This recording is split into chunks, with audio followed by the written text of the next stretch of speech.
Hi, welcome to your iPad training. I'm going to give you a brief tour of this iPad, and then we'll dig into it a little bit further in this course as to how we can use this device to improve our teaching. So this iPad is a very powerful tool. If you are using the iPad Pro with the iPad Pencil, then you have a device that is arguably as powerful or more powerful than many of the MacBooks that many of us use. And so really, this could be a great tool in the classroom because it gives you all the things you can do on your laptop, but it also allows you to move around the classroom, to write and to draw more easily, to annotate work, to display student work. And so that's some of the stuff that we're going to go into in this course. There are a few limitations, so anything that uses Flash Player or certain softwares such as Photoshop and different things like that may not work on this iPad. And so it's important that you kind of reflect as you go through this training as to when this iPad might benefit you and when it may not, because there might be those times as well. So I'll jump into a really quick tour. You are looking at the home page of my iPad, and I have quite a few apps, so there's actually quite a few pages of apps. If I swipe all the way to the left, I have a search bar where I can easily search, and then I also have some notifications and updates there, which you can turn off if you'd like those to be turned off. When you're working in the iPad and you want to customize things or change things, you're often going to be going to the settings. So down at the bottom, you will see down here where I'm moving, this is my settings app.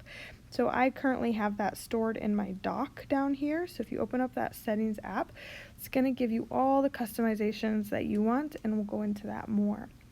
To get back to the home page or where I just was, I'm going to swipe up from the bottom. You can also press the home button, but some of you don't have a home button. So swipe up from the bottom of your screen will always return you back to this home page here. So there are other swipes that you want to know about. All your notifications, so maybe you get Gmail notifications or Google Classroom notifications, they will all be stored at kind of the top of your homepage, and you access them by swiping down from the top. So if during a class period you get different notifications, you don't have time to look at them, don't worry, they're not gone forever. Again, just swipe down from the top, you'll see those notifications. Another swiping gesture that's going to be really important is swiping from the top right-hand corner. So if you swipe from the top right-hand corner, that is going to open up the control panel. And the control panel gives you really easy access to some of the tools that you use the most. I make lots of screen recording videos, so you see that red dot flashing, that's in my control center that is allowing me to easily make this video. And we'll talk about that later as well. So let's talk about apps. If you want to add apps to your iPad, that's really how you customize the iPad to suit your needs. You will open up the iPad or the App Store, which is that blue icon. You'll be able to search as well as just kind of see, be able to browse apps as well. In order to download an app, you will need an iCloud account. And so if you have not created an iCloud account already, you'll have to do that before downloading an app. You can create an iCloud account using your school Google email. And if you choose to do that, just know that should you leave the district, because the iCloud account is tied to that district ID, you will lose any content stored within those apps. If you choose to use a personal email to create an iCloud account, that is fine, but also know that then any content stored on that personal email, maybe it's also connected to an iPhone or another Apple device, will also be connected to this device. So there's some pros and cons to using a school email or a personal one. It's up to you. Just know that you manage your iCloud account and the password. You are fully in charge of that, so keep track of what your username and your password are. As I swipe through the different apps that I have, you'll see a lot of Apple apps, and so some of those are things like GarageBand, or we have different that you can see. Stocks is there, and news, books, pages, and Keynote here. Those are things that come on the iPad. iMovie is here as well. But then you'll also see things like Google Chrome, Google Classroom, Video, and these are all apps that students have. So keep in mind that students have Android app enabled devices, and most apps are available as an iOS and as an Android one.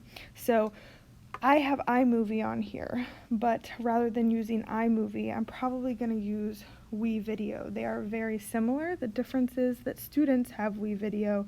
Students do not have iMovie on their Chromebooks. So keep that in mind. That is why you may see some apps that are a little bit repetitive here. All right, so that is your quick tour of an iPad. One last thing before I forget. I'm mentioning some Apple apps. For example, Pages. Maybe you never want to use Pages because it's not a tool we use here at BPS. If you want to move stuff around or get rid of stuff, just press and hold. Let me do that again. Oops.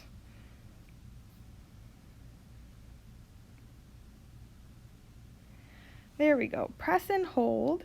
The iPad is sensitive to pressure touches, so the reason I struggled with that for a minute was I wasn't pressing hard enough, so kind of had to press a little bit hard, and then everything starts to shake. And when it starts to shake, now you can easily move stuff around. You can remove things from your dock or add things to your dock, and you can also delete any apps that you don't want very easily. To get out of this wiggle mode, just swipe up or hit the home button. Oops. And that wiggling will stop. The swiping takes a little bit to get used to. You can see sometimes I'm doing some things like that maybe I didn't mean to do, and you'll get used to it. I'm still getting used to it, but the more you learn, the faster that you get with it, and it actually becomes pretty second nature and pretty slick to do in your classroom. All right, in the rest of the course, we'll dig into some of these things a little bit further.